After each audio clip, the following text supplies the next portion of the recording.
അപ്പൊ മച്ചാമാരെ, നമ്മൾ ഇന്നുള്ളത് കാലിക്സ് കോളേജിലാണ്. ഇവിടുന്ന് ഒരു ഗംഭീര ഫുഡ് ഫെസ്റ്റ് നടക്കുന്നുണ്ട്. ഇവിടുത്തെ സ്റ്റുഡൻസ് എല്ലാവരും കൂടി നമുക്ക് വേണ്ടി ഒരു 10-30 ഐറ്റംസ് സെറ്റ് ചെയ്തിട്ടുണ്ട്. നമുക്ക് ഓരോന്നായിട്ട് ട്രൈ ചെയ്ത് നോക്കാം. അപ്പൊ എല്ലാവരും റെഡിയല്ലേ?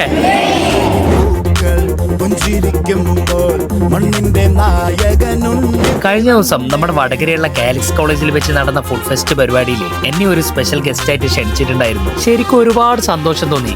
കാരണം ഒരു ഫുഡ് ബ്ലോഗർ എന്ന നിലയിൽ എനിക്ക് കിട്ടിയ ആദ്യത്തെ അംഗീകാരമായിട്ടാണ് ഞാൻ ഈ ഒരു വേദിയെ നോക്കിക്കാണുന്നത്. എന്തായാലും നമുക്ക് വേണ്ടി ഇവിടെ ഒരു 10-30 ഐറ്റംസ് വെയിറ്റിംഗിലാണ്. ഞാൻ എന്തായാലും എന്റെ മെയിൻ പരിപാടിയിലേക്ക് കടന്നിട്ടുണ്ട്. Chicken cutlet, chicken lollipop, കായ്പോള, pakkuvada, ചെമ്മീനുണ്ട, അങ്ങനെ നിരവധി എണ്ണക്കടികളും ഒരുപാട് ഡെസേർട്സ് ഇവർ നിരത്തി വെച്ചിട്ടുണ്ട്. എല്ലാ ഐറ്റവും ഒന്ന് ട്രൈ ചെയ്ത് നോക്കുന്നത് ശരിക്കും ആഗ്രഹം ഉണ്ടായിരുന്നു. പക്ഷെ വയറൊറ്റൊന്നല്ലല്ലോ. എന്തായാലും വയറ് നിറയുന്നത് വരെ ഇവിടുത്തെ ഏകദേശം കടികൾ ഞാൻ ട്രൈ ചെയ്തിട്ടുണ്ടായിരുന്നു. എല്ലാം ഹോം മെയ്ഡ് ആയിട്ട് ഉണ്ടായിക്കൊണ്ടിരുന്നതിനെ കൊണ്ട് തന്നെ ടേസ്റ്റ് വൈസ് ഒരു രക്ഷയില്ലായിരുന്നു. എണ്ണക്കടികൾ കഴിച്ചിട്ടും തീരാത്തതിനെ കൊണ്ട് തന്നെ ഞാൻ ആ പരിപാടി അങ്ങ് നിർത്തി ഇവരുടെ ഡെസേർട്ട് സെക്ഷനിലേക്ക് കടന്നു. ഡെസേർട്ടിലേക്ക് കടന്നപ്പോ